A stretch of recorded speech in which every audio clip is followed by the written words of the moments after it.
How's it going, everyone? In this video, I want to quickly go over a Best Buy sale that's running right now, and kind of something that's going to be pretty interesting because it kind of changes the semantics of utilizing a very popular sale. I'll talk all about it. It's a buy two, get one free sale. I don't know why I talk in such vagueness, but we'll get into that. And do want to go over some PlayStation 4 and PlayStation 5 game updates. A lot of updates coming out recently on some lower key titles, but still I thought they were notable to go over. Alright, first of all, Best Buy is running a buy two, get one free sale. Now, why I say it's so interesting is because we are kind of in this midway point of the $70 video game era, where some games are $70, other games aren't, and just like right off the top, looking at this sale running, Gotham Knights stood out to me right away. Like, my opinions of the game aside, and I still thought it was a pretty decent game.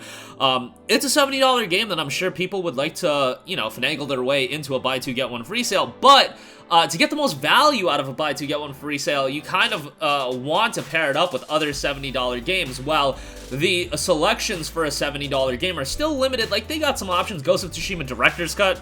You want to spend 70 bucks on that? Probably not. Horizon Forbidden West, you want to spend 70 bucks on that? Probably not, but that's a decent option. But then you look at $60 titles like Valkyrie Elysium. Okay, that's something that recently came out, and I think a lot of people would be interested in getting. Ratchet Rift Apart, that's 70. That's kind of pricey. But I see Stranger of Paradise Final Fantasy Origins, that's 47. Digimon Survive's actually a low-key banger to add into an option like this. So maybe have a gander at the entirety of the sale. So if you want like $60 options, I see something like a trio of Valkyrie Elysium, Digimon Survive, and like Horizon Forbidden West, for example, on PS4.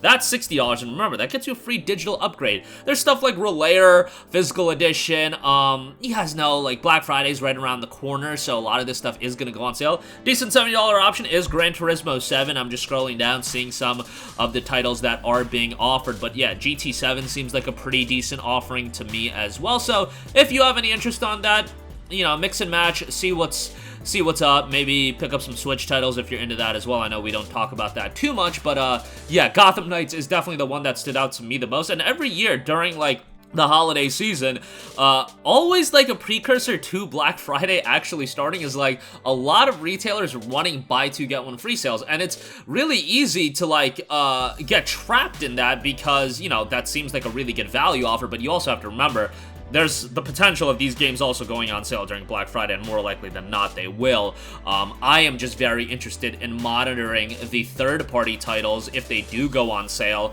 How deep are we talking about the discounts? Because Gotham Knights would have been a title that, had it been a $60 release, easily could see it being $30 come Black Friday. Now that it's a $70 release, is $35 going to be what we're looking at? Is $40 what we're going to be looking at? That's something that, you know, if you are kind of a savant as far as getting the best bang for your buck, and I know sometimes my methodology and thinking, like, I get very, very meticulous when it comes down to breaking things down. I mean, like, who the hell online is breaking down buy two, get one free sales like I'm doing right now? Like, ain't nobody got time for that, but, like, yeah, I'm a loser like that, so that's what I do, and I just end up buying all these games for $70 anyway. Although, Warner Brothers, I would like to thank you for that copy of Gotham Knights. That was very much appreciated. And, yeah, but I will still meticulously break down all of these things for you guys that, those of you that are trying to save as much money as possible. Some of us might call us cheap assholes, but, I just see you guys as, people that are wise with their investments. Alright, moving on from that.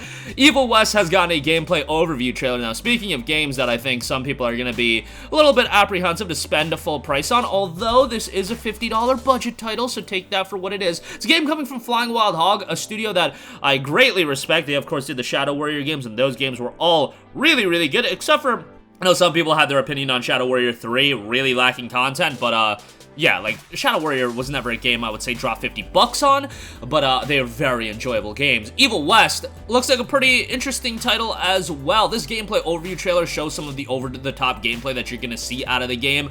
It's got that weird West vibe going on for it, where it's in the Wild West, but there's a lot of, like, mythical things going on as well. The game notes a dark menace consumes the American frontier. As one of the last agents in a top-secret vampire hunting institute, you are the final line between humanity and a deep-rooted terror terror that emerges from the shadows. Rise up to become a Wild West superhero, eradicate the vampire threat, and save the United States in visceral, explosive combat. Unleash hell with your firearms, lightning-fueled gauntlet and gadgets. Kill bloodthirsty monstrosities in style as a lone hunter or in co-op with a friend. Explore and fight a narrative-driven campaign while upgrading your weapons and hunting tools. Evil West was scheduled for a release a little bit earlier. I believe it was initially early October, was pushed back to November 22nd. It'll be hitting PS5, Xbox Series, PS4, Xbox One, and PC, again, on November 22nd. Next up, early 2023 game, if you're a fan of horror titles, Fatal Frame Mask of the Lunar Eclipse for PlayStation 5, Xbox Series, PlayStation 4, Xbox One, Nintendo Switch, and PC will be launching on March 9th of 2023. It will be available in both standard and digital deluxe editions. The latter includes the downloadable content as well,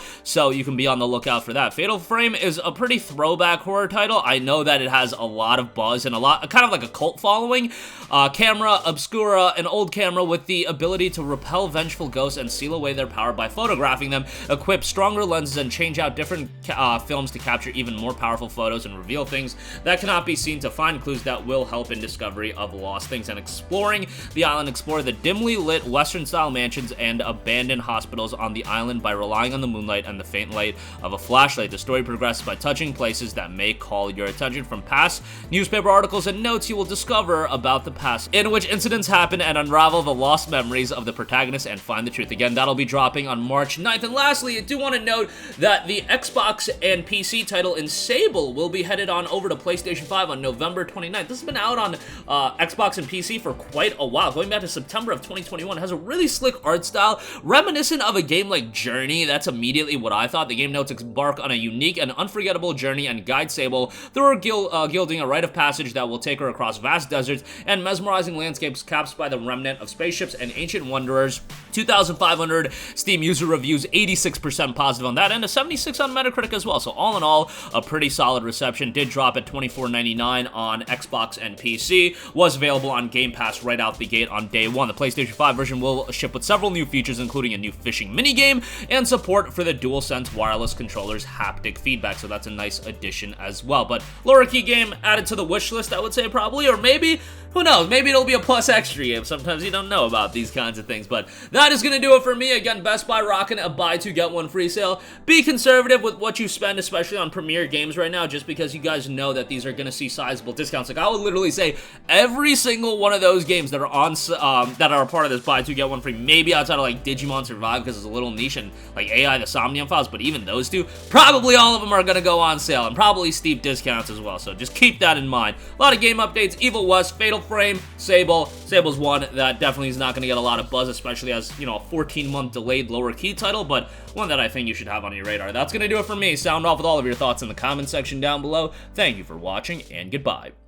Hey guys, we hope you enjoyed the video, and if you did, make sure to hit the subscribe button, and if you're already subscribed, do us a favor and hit the bell icon. This way you'll be notified whenever we post a new video. That's the best way to keep up with all of our uploads, and we usually try to upload 2 videos a day. And with the bell icon hit, you'll be notified whenever we do upload a video. As always, thanks for watching.